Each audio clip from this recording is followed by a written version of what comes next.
একটি প্রেমের গল্প সাজানোর চেষ্টা করেছে। বর্ষা যদি জুবায়েদকে পছন্দ করে থাকে সেটা বর্ষার বিষয়,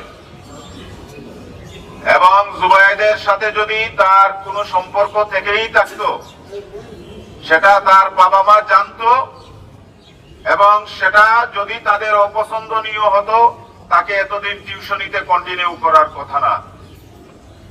সুতরাং জুবায়েদ আমাদের যে শিক্ষার্থী, এই শিক্ষার্থীর প্রতি তার বিভাগের সকল শিক্ষক, আমরা যারা তার শিক্ষক, তার সহপাঠী, সবাই এটা সাক্ষ্য দিবে সে এই টাইপের কোনো ছেলে না।